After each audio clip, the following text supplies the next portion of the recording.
Hello दोस्तों, आज मैं आपको किस me if you can chapter number 11 का हिंदी एक्सप्लेनेशन करने वाली हूँ। पिछले चैप्टर में हमने देखा था कि चेस का भाई ग्रेसन मिलर चेस को मिलने आता है। इस चैप्टर में हम देखने वाले हैं। ग्रेसन खुश होकर कहता है, कितने दिन हो गए छोटे भाई। ओ मेरे प्यारे छोटे भाई, तुम यहाँ क्या कर रहे हो, ऐसा चेस कहता है। ग्रेसन चेस का चश्मा उतारते हुए कहता है, घर के अंदर चश्मा क्यों पहन रखा है। ओ तुम्हारे चेहरे को क्या हुआ है, तुम्हारे पास है ही क्या, बस यही चेहरा तो तुम्हारी सबसे बड़ी खूबी है। चेस कहता है, मेरा चश्मा वापस दो। ग्रेसन बोल रहा था, मुझे पता था कि एक दिन ऐसा जरूर होगा। मैंने तुम्हें पहले ही चेतावनी दी थी, है ना। मैंने तुम्हें बार बार कहा था कि बिना सोचे समझे सामने वाले पर हमला मत करना और अपने विरोधी को ठीक से समझना। ग्रेसन बहुत बोल रहा था, लगता है भगवान ने तुम्हें सिर्फ शक्ल सूरत देने में ही अपनी सारी मेहनत लगा दी, अक्ल देना तो भूल ही गए। चेस को गुस्सा आ रहा था, आखिर तुम अपने उस दिमाग से अपनी स्क्रिप्ट याद कैसे कर लेते हो। चेस को बहुत गुस्सा आता है और वह ग्रेसन पर हाथ उठाने लगता है और बोलता है, मैं तुम्हें जान से मार दूंगा। क्या मैंने तुमसे नहीं कहा था कि कुछ समय तक शांत रहना और कोई मुसीबत मत खड़ी करना। चेस, या फिर चाहते हो कि मैं तुम्हें सीट कर वापस घर ले जाऊं। चेस मारने वाला था, लेकिन ग्रेसन की बात सुनकर वह रुक गया। जोस चेस को ऐसे देखकर चौंक जाता है, मन में सोचता है, चेस अचानक इतना दबा दबा सा क्यों हो गया। जोस चेस की तरफ देखते हुए बोलता है, क्या इन दोनों का रिश्ता आम भाई बहनों जैसा नहीं है। ग्रेसन जोस की तरफ देखते हुए बोलता है, तुम जरा हमें अकेला छोड़ दोगे। कुछ पारिवारिक बातें हैं जो हमें निजी तौर पर करनी है। जोस थोड़ा सा घबरा होता है और मन में सोचता है, क्या मेरे लिए बाहर जाना ठीक रहेगा। इनके चेहरे का ये सख्त भाव पता नहीं क्यों पीठ की याद दिला रहा है, इसलिए जाने में हिचकिचाहट हो रही है।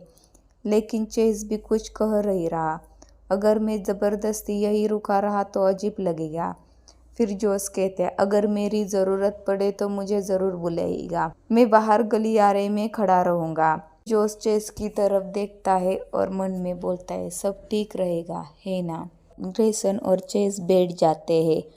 ग्रेसन कहता है, तो तुम्हारे चेहरे को क्या हुआ। कहीं ऐसा तो नहीं कि तुमने अपनी किसी बॉडीगार्ड से बदतमीजी की और उसी ने ही तुम्हारी पिटाई कर दी। तुमसे इसका कोई मतलब नहीं, बस ये बताओ कि तुम यहाँ क्या कर रहे हो, ऐसा चेस कहता है। लगता है तुम्हें घुटन महसूस करने लगे हो, है ना।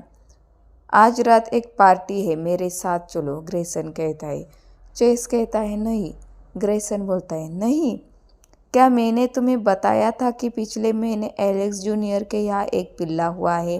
चेस चौंक जाता है, और शायद मुझे कहना चाहिए कि वो उसका पिता बना है। उसकी माँ तो एलेक्स पर पूरी तरह फिदा है। चेस डरने लगता है, वैसे तुम्हें तो कभी कुत्ते पसंद ही नहीं थे, है ना। चेस के बचपन की तस्वीर दिखाई देती है, अगर मुझे सही याद है तो तुम्हें पंछी पसंद है। सच कहो तुम्हारी पसंद भी बड़ी अजीब है। कुत्तों के मुकाबले पंछी तो लगभग किसी के काम के है ही नहीं।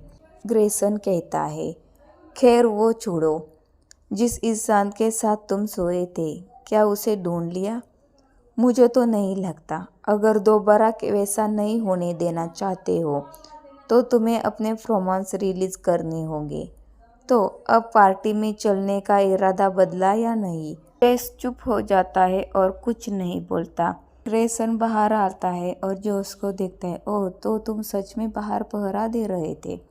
चेस मेरे साथ बाहर जा रहा है, किसी को एस्कॉर्ट करने की ज़रूरत नहीं, है ना चेस। जोस बोलता है, माफ़ कीजिए मिस्टर मिलर, लेकिन मुझे नहीं लगता कि यह अच्छा विचार है। चेस कहता है, मैंने तुम्हारी राय नहीं मांगी, लेकिन चेस जोर से चिल्लाने लगता है और बोलता है, क्या मैंने जो कहा वो सुना ही नहीं दिया। मुझे अकेला छोड़ दो, मैंने तुम्हारी राय नहीं मांगी। जोस ठीक है कहता है। ग्रेसन कहता है तो चेस को पहले जाकर कपड़े बदल लेने चाहिए। वैसे भी उसे यहाँ न होने से आप सब ज़्यादा आराम महसूस करेंगे, है ना? जोस को कहता है और जोस की तरफ ग्रेसन देखता है। जोस बहुत गुस्से में होता है। ग्रेसन बोलता है, तुम क्या हो? तुम क्या बेटा हो? फिर जोस कहता है, हाँ मैं बेटा हो। ग्रेसन जोस के करीब आते हुए कहता है, काफ़ी अजीब बात है, क्या आजकल सारे बेटा किसी ट्रेडिशनल के संपर्क में आ गए हैं और अपने फ्रोमांस छोड़ने लगता है? अब तुम में से कोई भी पारंपरिक बेटा जैसा नहीं दिखता। जोस मन में सोचता, इतने खुलेआम अपने प्रोमांस फैला रहा है, यह कमीना आखिर सोच क्या रहा है? अगर मैं सच में बेटा होता, इतने प्रोमांस ही मेरी सेकेंडरी जेंडर बदलने के लिए काफ़ी होते। ग्रेसन पीछे हटता है और बोलता है, तुम मेरे प्रोमांस पर कोई प्रतिक्रिया नहीं दे रहे, तो तुम सच बोल रहे थे या फिर तुम एक डोमिनेंट ओमेगा हो? फिर वहाँ पर इजैक और मार्क आता है। इजैक बोलता है, नहीं, कोई डोमिनेंट ओमेगा यहाँ हो ही नहीं सकता। कहते हैं पूरी जिंदगी में एक भी मिल जाए तो बड़ी बात होती है। Mister Grayson, mister Chase Miller अभी अभी निकल गए हैं। मार्क कहता है, अच्छा तो फिर अलविदा।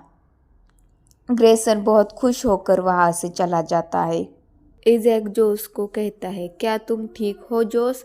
एक डोमिनेंट अल्फा का किसी बेटा के सामने इस तरह अपने फ्रोमांस छोड़ना वह कह रहा होता है। तभी मार्क कहता है, अगर तुम्हारे शरीर में बदलाव आ जाता तो सच में एक डोमिनेंट अल्फा हो तो तौबा ही भली। जोस कहता है, मार्क चेस कहाँ है? मार्क कहता है, वो कपड़े बदल कर सीधे उस पार्टी के लिए निकल गया। क्या हम में से कोई उसके साथ गया है?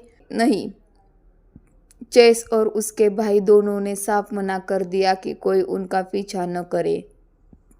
हम सिर्फ उसके साथ लोकेशन ट्रैकर लगा सके। असली परेशानी तो तब शुरू होगी जब वो वापस लौटेगा। मैं बस यही उम्मीद कर रहा हूँ कि लौटते वक्त उसका मूड अच्छा हो। जोस कहता है, हाँ मैं भी। जोस मन में सोचता है, ज़्यादातर अल्फा ऐसे समारोह से लौटने के बाद अच्छे मूड में होते हैं क्योंकि वहाँ वे अपने फ्रोमांस रिलीज कर लेते हैं, लेकिन वो तो ऐसी पार्टियों में बहुत कम जाता है। फिर भी उसके चेहरे के वो भाव बार बार याद आ रहा है। आखिर उन दोनों के बीच ऐसी क्या बात हुई होगी? चेस लौट आता है, वो हवेली की ओर लौट रहा है। लगता है उस पर नशा बुरी तरह चढ़ चुका है। क्या आप खड़े हो पाएंगे मिस्टर मिलर? Mister Miller. तभी चेस की फ्रोमांस की खुशबू आती है। जो सोचता है, ये कैसे मुमकिन है? इनके फ्रोमांस इतने ज़्यादा शक्तिशाली कैसे हो सकते हैं? सेक्रेटरी कहती है, पार्टी में उन्होंने काफ़ी मात्रा में ड्रग ले ली थी, इसीलिए अभी खुद पर काबू पाना इनके लिए मुश्किल हो रहा है। जोस कहता है, कौन सी ड्रग ली थी उन्होंने? उनसे उनके शरीर को कोई नुकसान तो नहीं होगा? सेक्रेटरी कहती है, इतनी मात्रा नहीं है कि कोई परेशानी हो। आखिर डोमिनेंट अल्फा पर ना ड्रग्स का असर होता है और ना शराब का। हाँ, उन्होंने दूसरों की तुलना में ज़्यादा लिया था, लेकिन उन्हें इसकी आदत है, इसलिए सब ठीक रहेगा। मार्क जोस को कहता है, क्या आज तुम्हारी ड्यूटी नहीं है जोस? जोस कहता है, जी।